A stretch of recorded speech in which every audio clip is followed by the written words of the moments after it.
세상에는 약점을 극복하고 하나님께 쓰임받은 많은 인물들이 있습니다. 실제로 이 개그우먼 박지선 씨는 수많은 성형외과 의사들로부터 내가 무료로 이거 해주겠다 저거 해주겠다는 제안을 굉장히 많이 받았다고 합니다. 그럼에도 불구하고 이 박지선 씨의 선택은 절대로 나는 성형을 하지 않겠다. 왜? 여러분, 예쁘고 못생기고는 혼자 있을 땐 모릅니다. 비교할 때는 우리가 예쁘다, 못생겼다, 잘생겼다가 드러나게 됩니다. 세상에 정우성 씨가 없고 저 혼자 있다고 생각해 보십시오. 저는 제가 제일 잘생긴 줄 압니다. 저희 어머니하고 저랑 둘만. 그럼에도 불구하고 우리는 자꾸만 비교하며 살아갑니다. 영어 단어로 핸디캡이라고 이야기를 하죠. 핸디캡이라고 이야기할 때 우리는 우리의 약점을 자꾸만 바라보게 됩니다. 오늘 저희가 함께 읽은 이 사사기 3장 말씀에는 하나님께 세우신 사사 중에 에훗이라는 사람이 나오게 됩니다. 오늘은 이 사사 에훗의 이야기를 통해서 우리가 하나님과 함께 할 때 어떻게 약해지지 않고 어떻게 하나님께 주신 이 약점을 강점으로 보완해서 더 강화해서 어떻게 하면 우리가 하나님이 기뻐하시는 인생을 살 수 있을까에 대한 그런 말씀을 함께 나누고자 합니다. 이스라엘은 에훗의 바로 직전 사사였던 온니엘의 지도력 안에 40년 동안 평안을 누리며 살아갔습니다. 그랬던 이스라엘이 또다시 여호와의 목전에서 악을 행하기 시작합니다. 사사기 2장에서 볼 수 있듯이 하나님이 하신 일을 기억하지 못하는 이 다른 세대들은 계속적으로 하나님 보시기에 악한 모습만을 보일 뿐이었습니다. 이에 하나님께서는 이방 민족이었던 에글론을 강성하게 하셨고 이스라엘 백성은 이 모압 왕 에글론과의 전투에서 패배하게 되면서 그렇게 18해 동안 모압 왕 에글론을 섬기게 됩니다. 그 당시 이 모압 왕 에글론은 굉장히 전략가였기 때문에 모압과 암몬과 에돔까지 통틀어서 이 3개국이 연합을 해서 이스라엘을 공격하고 이스라엘을 18년 동안 다스렸습니다.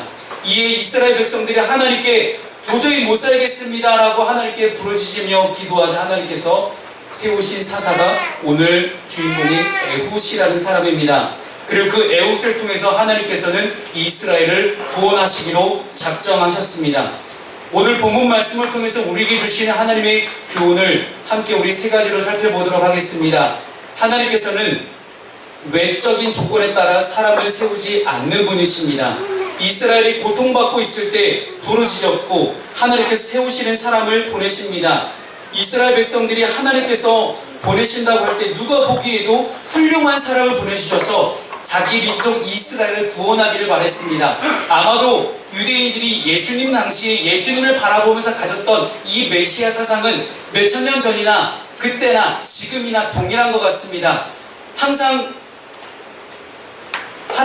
사람들이 하나님을 바라볼 때 가지고 있는 생각들은 무엇일까요? 최선의 방법을 사용해서 우리에게 하나님이 가장 좋은 것을 해주기를 바라시는 그런 마음이 우리 그리스도인들에게는 어느 순간부터 이기적으로 자리 잡고 있음을 바라보게 됩니다. 누가 보기에도 훌륭한 사람을 보내주시기를 바랐던 이스라엘 백성들에게 하나님이 사사 에훗을 보내주셨고 이 사사는 앞에 설명이 나옵니다. 베냐민 사람 왼손잡이 에훗이라는 단어가 나오게 됩니다. 이 베냐민 사람 왼손잡이 에훗 이 수식어를 통해서 이 에훗이 어떤 사람이었는지를 함께 보기를 소망합니다. 베냐민은 야곱의 12 아들의 막내였습니다. 그리고 이스라엘 역사를 보면 12지파들 중에서도 중심이 되는 지파는 유다와 에브라임입니다.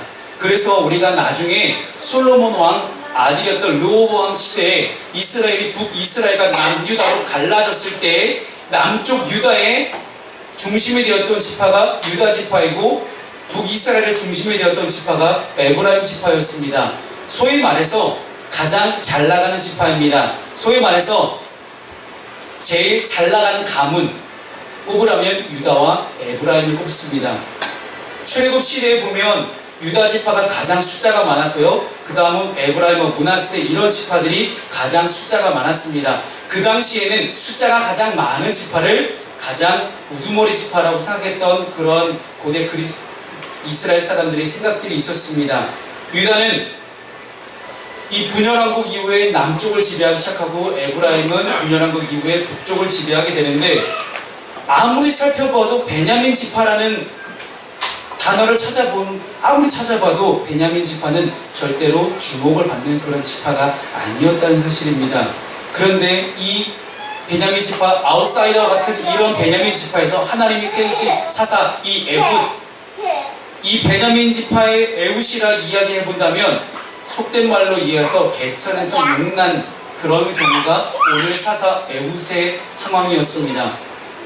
창세기 49장 27절 말씀에 베냐민은 이리같이 먹이를 강탈하리니 아침에는 탈취한 것을 먹고 저녁에는 노략한 것을 나누리로다라는 말씀을 합니다. 이것을 보할 때 이 베냐민 지파를 상징하는 특징들이 이렇습니다. 작지만 강하고 빠르고 용맹했던 이 이리처럼 베냐민 지파가 그랬다는 거예요. 그리고 나중에 이 베냐민 지파는 정말로 전쟁을 잘하는 그런 지파 중에 하나였습니다. 그렇게 무사히 기질이 있었던 이 베냐민 지파 가운데 유명한 두 명의 인물이 있습니다. 여러분 잘 아시는 인물입니다. 구약에서는 사울이요, 신약에서도 사울입니다. 구약에서는 이스라엘의 초대 왕 사울 왕이 베냐민 지파 사람이고, 신약에서도 우리가 전도자 바울이라고 불리는 이 위대한 전도자 이 바울의 옛적 이름이 사울이었고, 이 사람 또한 베냐민 지파 사람이었습니다. 지금은 이렇게 좀 찌질해 보이고 별거 아니고 아웃사이더처럼 보이는 이 베냐민 지파이지만, 나중에 지금까지도 베냐민 지파 사람들은요 자부심이 엄청 대단합니다. 왜냐하면 이스라엘이라는 나라의 초대 왕이 사울이었기 때문에, 그리고 이 사울이 베냐민 지파이기 때문에 지금도 우리가 대한민국의 초대 대통령 이승만 대통령을 항상 기억하는 것처럼 첫 번째, 처음이라는 것이 가져다 주는 그러한 일들이 분명히 우리에게 존재한다는 것입니다. 그렇게 보았을 때 베냐민 지파 사람들이 가지고 있는 자부심은 실로 어마어마합니다. 그런데 이 당시까지만 해도 베냐민 지파는 그렇게 두드러지지 않는 지파였다는 사실이죠. 지난주 뉴스를 보셨는지 모르겠지만 문재인 정부가 공약을 한 대로 모든 관공서와 공기업 가운데 블라인드 채용을 하겠다라는 결정이 내려졌습니다. 블라인드 채용이라 함은 여러분 쓰고 있는 모든 이력서와 자기소개서 가운데 나의 신분과 출신들이 전혀 드러나지 않게 한다는 사실입니다. 그래서 이 사람이 어느 지역 출신이고 어느 고등학교를 나왔고 어느 대학교를 나왔는지 어떤 스펙은 어떠한지 그런 것들을 다 적어놓지 않은 채 블라인드로 뽑겠다는 사실입니다. 그랬더니 많은 공기업과 관공서에서 이제 면접 담당과 인사 담당자들이 난리가 났습니다. 그렇다면 도대체 우리가 무엇을 근거로 사람을 뽑으란 얘기냐 하고 난리가 나기 시작합니다. 하지만 분명한 것은요, 우리나라가 이전까지는 어떤 가문별로, 어느 지역별로, 출신별로, 어느 대학별로 쉽게 말해서 어떤 인적인 라인을 따라가는 것이 거의 대부분이었는데, 이제는 조금씩 바뀌기 시작하고 개혁이 되기 시작했다는 사실이 우리에게는 정말로 고무적인 사실인 것 같습니다. 여러분, 이렇게 우리나라가 블라인드 채용을 하겠다라고 이야기를 할 때 우리는 오늘 성경 가운데서도 하나님이 이미 블라인드 채용을 하셨다는 것들을 보게 됩니다. 아마도 블라인드 채용을 하지 않고 있는 그대로 우리가 하나님께서 뽑으시려고 사사를 세우시려고 했다면 당연히 유다 지파나 므낫세 지파, 에브라임 지파에서 사사를 세우셨어야 함에도 불구하고 하나님은 절대로 그런 조건을 따지지 아니하시고 오직 하나님의 기준에 의해서 사사를 세우시는 것들을 보게 됩니다. 베냐민이라는 사람의 뜻은 이렇습니다. 베냐민이라는 이름의 뜻이 오른손의 아들이라는 뜻을 가지고 있습니다. 쉽게 얘기하면 이 베냐민 사람들은요, 오른손을 굉장히 잘 쓰는 민족이었다는 거예요. 오른손을 굉장히 잘 쓰는 이 사람들이었는데 하필 오른손을 잘 쓰는 사람들 가운데서 왼손잡이를 택하셔서 세우셨다는 사실입니다. 이 점을 들어서 우리는 하나님께서 사람을 세우시는 조건들을 보게 됩니다. 여러분, 왼손잡이, 성경에서 왼손잡이 과연 무엇을 의미하는 걸까 하고 살펴보았더니 성경학자들이 이렇게 두 가지를 이야기합니다. 하나는 오른손을 잘 쓰는 베냐민 지파에서 오른손이 불구가 된 사람이에요. 그래도 오른손을 못 써요. 그래서 어쩔 수 없이 왼손밖에 못 쓰는 사람, 이렇게 이야기하고요. 또한 성경학자들이 이렇게 이야기합니다. 오른손을 잘 쓰긴 하지만 왼손도 오른손만큼 잘 써서 양손잡이가 되어서 이 사람들을 왼손잡이다 라고 그렇게 이야기하고 추측하는 성경학자들이 있습니다. 저희가 오늘 본문 말씀을 함께 나눌 때는요, 두 번째보다는 첫 번째 학설을 가지고 함께 말씀을 나누겠습니다. 즉 오른손이 불구가 되어서, 오른손을 굉장히 잘 쓰는 베냐민 지파에서 오른손이 불구가 돼서 왼손밖에 쓸 수 없는 이 베냐민 지파의 사람 에훗을 이야기로 하겠습니다. 사람들이 생각하는 조건은 참 너무 많죠. 잘생긴 외모, 펀치한 키와 강력한 힘을 낼 수 있는 그런 근육들, 스마트한 두뇌, 많은 조건들이 있습니다. 이 세상이 우리에게 바라는 스펙 조건들은 어마무지하게 많습니다. 아마도 이 당시에도 똑같았을 겁니다. 누가 보기에도 잘났고 누가 보기에도 이스라엘을 이 모압 왕 에글로부터 구해낼 수 있는 그런 강인한 체력과 조건을 가지고 있는 그런 사람을 하나님께 세우실 거라 이스라엘 사람들은 생각했지만, 하나님이 사람을 세우시는 조건은요 딱 하나입니다. 하나님의 뜻에 순종하고 하나님의 뜻에 합당한 일을 감당할 수 있는 사명감을 가진 사람, 이것이 하나님이 사람을 세우시는 유일한 조건이었음을 우리는 알게 됩니다. 그 사람이 아무리 약점과 단점이 많다 할지라도 하나님께서 그 사람의 약점과 단점 따위는 전혀 고려하지 않은 채 오직 하나님의 뜻에 순종하고 사명을 감당할 만한 그 한 사람을 하나님이 찾으신다는 이야기입니다. 사무엘상 16장 7절 말씀을 보니 여호와께서 사무엘에게 이르시되 그의 용모와 키를 보지 말라. 내가 이미 그를 버렸노라. 내가 보는 것은 사람과 같지 아니하니 사람은 외모를 보거니와 나 여호와는 중심을 보느니라 하시더라. 중심을 보시고 세우시는 이 하나님의 조건을 기억하면서 어떤 외적인 것 가운데 목말라 있고 외적인 조건을 어떻게 하면 바꿔야지 내 인생이 바꿔지겠다 생각하는 우리에게 주시는 하나님의 뜻은 너무나 분명합니다. 하나님께서는 하나님께 순종하는 마음으로 충만하게, 하나님의 영이 충만하게 채워진 그 사람을 하나님의 사람으로 세우실 것입니다. 제가 어렸을 때, 그때는 미처 몰랐지만 지금 와서 생각해보니 틱장이었어요. 저는 눈을 끔벅끔벅거렸고요, 말에 더듬는 아이였습니다. 이것이 초등학교, 중학교 1, 2학년까지 계속됐습니다. 중학교 2학년 때까지 눈을 끔벅거리는 이 틱장애와 말을 더듬는 것 때문에 저희 어머니께서 굉장히 걱정을 많이 하셨습니다. 하지만 공부는 곧잘 했어요. 반에서 5등 이상 저는 받고 밀려나 본 적이 없습니다. 공부하면서. 물론 대학교 때 열심히 놀아서 그때부터 떨어지기 시작했지만, 그런데 여러분, 그때 당시에 저를 생각해 봤을 때 지금 제가 하나님께 목사로 세움을 받을 수 있었을까요? 외적인 조건을 땄을 때 전혀 할 수 없는 이 목사의 사명입니다. 말을 더듬는 사람, 눈을 끔벅거리는 사람을 누가 좋아하겠습니까?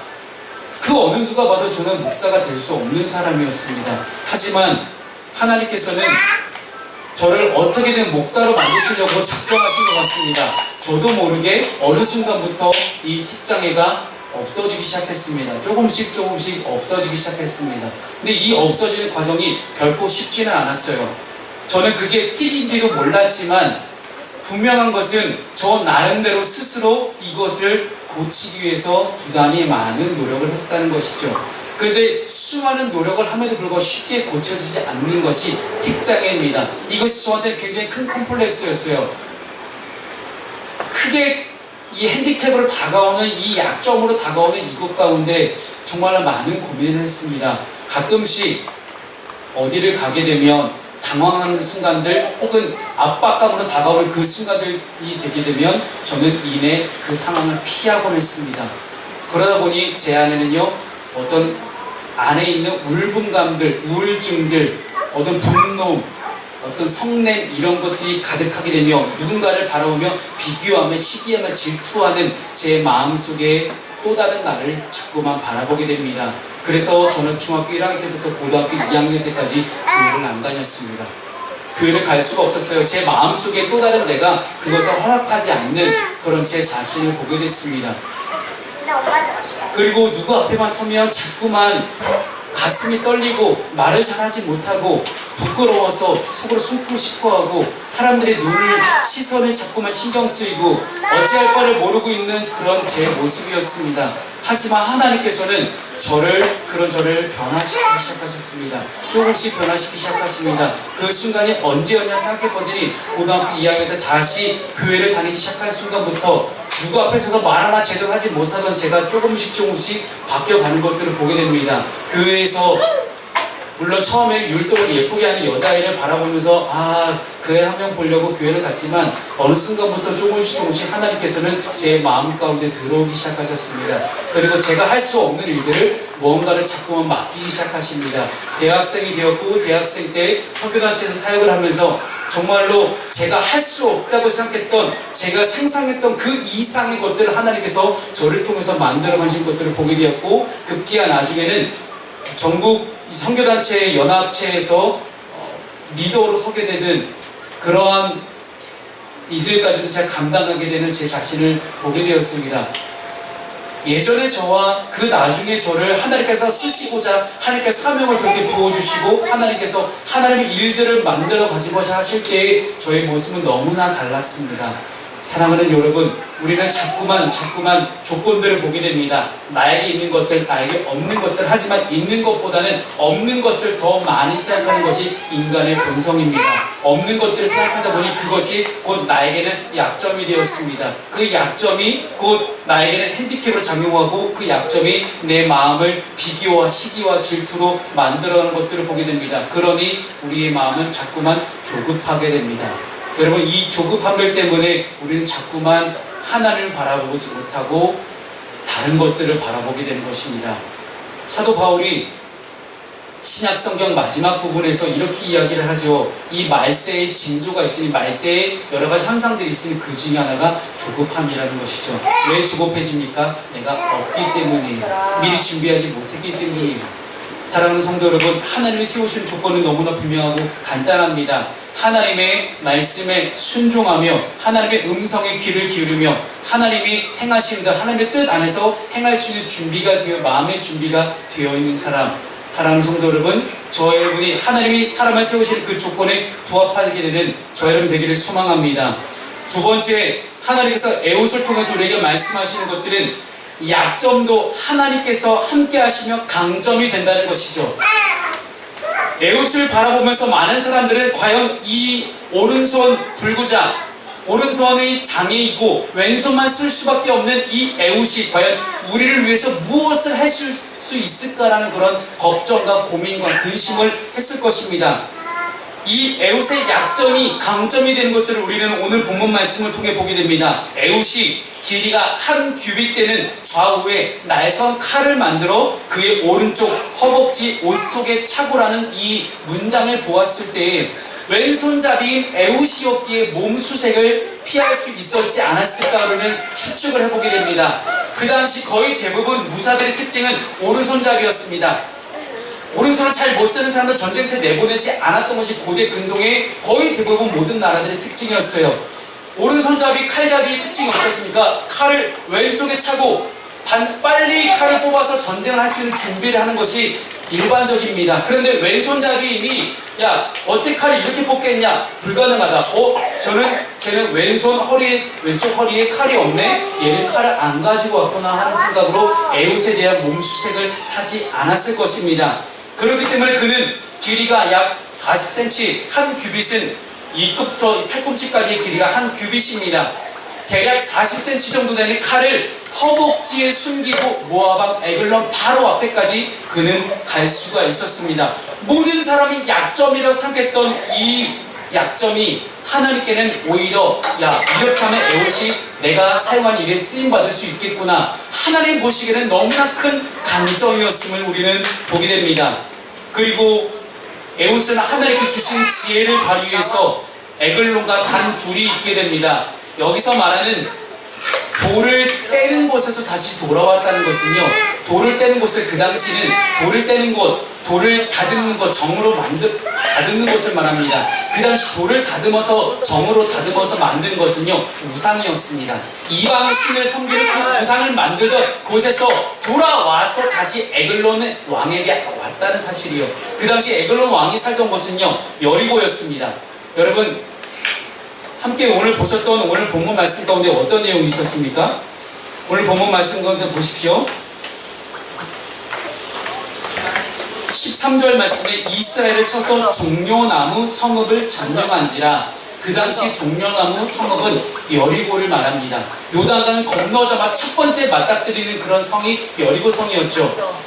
이 모압 왕은요 요단강 동쪽에 여리고 성 앞에 있는 요단강 건너편에 살고 있던 민족이 모압 왕이었어요. 이 모압이라는 나라가 오히려 반대로 요단강 건너편으로 건너와서 여리고성을 점령해서 여리고성에서 이스라엘을 다스렸다는 사실입니다. 그래서 이 여리고성을 다스리는 이 모압 에글론에게 나아가서 그는 전략을 발휘합니다. 에훗이 왼손을 뻗쳐서 그의 오른쪽 허벅지 위에서 칼을 빼어 왕의 몸을 찌르매 그 다음에 나오는 장면은요 아마도 성경에 나오는 모든 이야기 중에 가장 19금에 가까운 폭력적인 장면이, 잔인한 장면이 오늘 본문의 장면입니다. 칼이 에글론 왕의 배를 뚫고 지나가서 밖으로 그 뒤로 삐져나왔다는 거예요. 그리고 그 배의 기름이 엉겨붙어서 칼이 빠지지 않았더라고 기록합니다. 그래서 다른 본문 번역본을 보면요 칼이 배를 뚫고 지나가서 그 안에서 대변이 흘러나왔다라고 기록을 해요. 정말로 잔인하고 더러운 장면이지요. 근데 왜 하나님께서 이렇게까지 더럽게 성경에 표현하셨을까 생각을 해봤어요. 영적으로 우리가 의미를 생각해보니 우리가 항상 하나님 앞에서 정결하게 살아감에도 불구하고 우리는 인간적인 욕심과 안목의 정욕과 육신의 정욕과 이생의 자랑을 가지고 살아갑니다. 이것이 다 더러운 것들이라는 거예요. 우리 몸 안에서 나오는 그런 더러운 것들처럼 우리가 그렇게 더럽게 살아가고 있다가 하나님 심판을 당했을 때 그 더러운 것들이 다 삐져나오게 됩니다. 오늘 모압왕 에글론의 배를 뚫고 지나는 그 칼을 통해서 하나님을 심판하셨습니다. 심판하심 통해서 그 에글론의 더러운 것들이 쏟아져 나오기 시작합니다.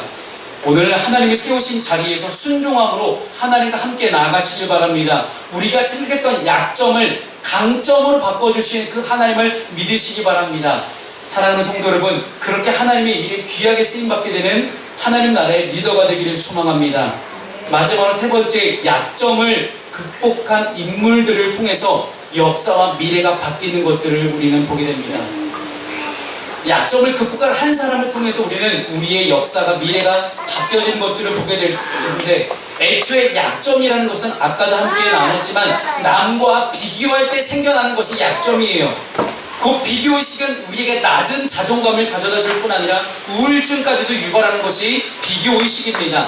그렇게 내가 약점을 비교하게 되면, 약점을 비교하면 내가 저 사람 비교했을 때 나는 이것이었고 저것이었고 나는 이것이 결핍되고 이것이 부족하고 없는 것 가지고 내가 남과 비교하면서 마음 끙끙 앓으며 살아가기보다는 이것을 약점을 보지 않고 있는 그대로 받아들이면서 살아간다면 오히려 우리는 남과는 절대 비교할 수 없는 그런 강점들이 드러나게 된다는 사실입니다. 여러분, 우리가 없는 것 가지고 불평하다 보면 그 없는 것이 생겨납니까? 아니에요. 없는 것 가지고 불평하기보다는 내가 이미 나에게 주어진 것을 가지고 여러분 그것을 최대한 강점으로 변화시킬 수 있는 노력을 한번 해볼 수 있는 저 여러분 되기를 소망합니다. 여러분, 사사기 20장으로 쭉 건너가 보면요 이런 말씀이 나옵니다. 이 모든 백성 중에서 택한 700명은 다 왼손잡이라 물매로 돌을 던지면 조금도 틀림이 없는 자들이더라. 이 말씀은 베냐민 지파 사람들 이야기입니다. 베냐민 지파에서 700명을 뽑아왔는데 이 700명이 다 왼손잡이라는 거예요. 근데 이들이 물매로, 다윗의 물맷돌 아시죠? 물매로 돌을 던지면 틀림이 없는 자들아, 관역을 정확하게 맞추던 사람들이었다는 거예요. 너무 웃기지 않습니까? 오른손의 아들이라고 불리는 이 베냐민 지파 사람 중에서 700명의 전사를 물맷돌 부대를 뽑아서 데려왔는데 이 물맷돌 부대가 다 왼손잡이였다는 거예요. 여러분, 사사기 3장과 20장 사이에는 많은 세월이 존재하고 있습니다. 많은 갭이 존재합니다. 근데 그 오랜 세월 동안 사사 에훗 시대 이후로 베냐민 지파 안에는요, 왼손잡이들, 즉 남들이 볼 때는 불구자요, 성애자요, 남들이 볼 때는 없는 것처럼 보이는 약점이 굉장히 많은 사람들이었지만, 이 사람들이 함께 똘똘 뭉쳐서 이 약점을 강점으로 변화시킨 놀라운 물맷돌 부대를 우리는 보게 되는 것입니다. 그 고대 근동지방에서 전쟁을 보게 되면 실제로 이 물맷돌 부대가 굉장히 많았습니다. 그리고 우리가 알고 있는 물맷돌 부대의 가장 신화적인 인물이 누구입니까? 다윗이지요. 다윗 시대 이전에도 몇백 년 전에도 이미 물맷돌 부대는 존재했었고, 이 물맷돌 부대의 첫 시초가 에훗이었다는 사실을 우리는 성경을 통해서 발견하게 됩니다. 오른손의 아들이었던 베냐민 지파에서 활용 정점을 찍었던 인물이 에훗이었다면, 이 에훗 이후로 약점이 오히려 강점이 되어서 베냐민 지파의 자랑거리가 되는 물맷돌 부대가 되었습니다. 아마도 이 물맷돌 부대가 후에 다윗이 양을 지키면서 목동으로 살아갈 때 좋은 모티브가 되었을 것입니다. 영국에서 노예법 폐지를 외쳤던 윌리엄 윌버포스가 있습니다. 그리고 미국의 흑인 인권운동가 마틴 루터 킹 목사님이 있습니다. 이 두 분을 보게 되면 우리가 항상 알게 되는 중요한 사실이 있습니다. 남들이 걸어가지 않는, 아직 한 번도 남들이 시도해 본 적이 없는 것들을 시도했을 때 이 사람들을 통해서 이후의 역사와 미래가 바뀌었다는 사실입니다. 여러분 가운데 없는 것 가지고 고민하기보다는 있는 것 가지고 최대한 강점으로 변화시켜서, 남들이 없기 때문에, 부족하기 때문에 걸어가지 못했던 그 길을 여러분 걸어가시기 바랍니다. 그랬을 때 그 길 위에 하나님이 함께 하신다면 반드시 여러분 가운데 강점으로 드러날 수 있을 것입니다. 우리 프론스 교회는 아직은 작은 개척교회지요. 근데 이 작은 개척교회지만 개척교회에 없는 것이 얼마나 많습니까? 큰 교회와 비교했을 때 저도 예전에 1000명, 5000명 되는 그런 큰 교회 전도사로 있어봤지만, 그 시절과 비교했을 때 참 우리가 없는 게 많아요. 뭐 하나 변변한 것도 없고요. 참 많은 것이 없습니다. 인적점, 물적점 다 없어요. 근데 없는 것 가지고 아무것도 안 한 채 가만히 있다면 우리는 그 자리에서 정체되는 것이 아니라 뒤로 물러나게 됩니다. 후퇴하고 퇴보하게 되는 것이 지금 이 세상의 현실들입니다. 없는 것 가지고 고민하며 기도하며, 없는 것 가지고 없다고 불평하기보다는 지금 우리에게 주어진 가장 중요한 것들을 가지고, 소중한 것 가지고, 이미 하나님께서 우리에게 주신 것 가지고 노력하며 살아간다면 우리는 더 놀라운 일, 엄청난 일들을 할 수 있을 것입니다. 매주 금요일마다 우리 청소년들을 만나기 위해서 이제 상록수역 돌다리 밑으로 갑니다. 어찌나 모기가 많은지요.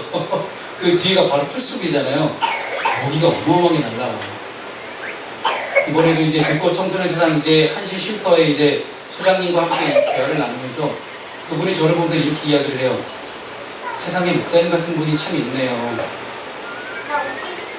단 한 번도 그 어느 이 안산에 있는 지역의 어떤 목사님도 이 청소년들을 위해서 자기에게 먼저 연락해 오신 분이 한 번도 없다는 거예요. 그래서 저를 보면서 참 신기하다고 쳐다봅니다. 많은 사역자들이, 많은 목사님들이, 많은 교회들이 청소년 사역, 다음 세대 사역을 하겠다고 이야기를 해요. 하지만 실제로 이 교회 밖으로 나가서 그들과 만날 생각은 안 합니다. 교회 안에만 있어서 교회 안으로 누군가 들어오기를 바라고 있죠. 하지만 큰 교회에 없는 중요한 강점은요, 제가 다음 세대들을 사랑하는 사람이라는 것이고, 저는 아직 젊기 때문에 금요일 밤 늦은 밤까지도 저는 그들과 함께 할 수 있다는 사실입니다. 그리고 그들과 코드를 맞춰서 그들과 함께 놀 수 있다는 것이죠. 이것이 저에게 주신 강점이었습니다. 돈 없어요, 물질 없어요, 사람 없어요. 하지만 제가 가진 강점으로 나가서 그들과 함께 호흡하는 그 순간이 너무나 행복합니다. 사랑하는 성도 여러분, 오늘은 왼손잡이 사사 에훗과 함께 말씀을 나눴습니다. 몇천 년의 흐름 후에 사도 바울이 등장을 하게 됩니다. 에훗처럼 사도 바울 또한 눈이 한번 멀었던 사람이고요. 어떤 사람은 어느에서 말을 잘 못하는 사람이라고 이야기를 해요. 하지만 우리가 기억하는 바울은 인류 역사상 가장 위대한 전도자였습니다.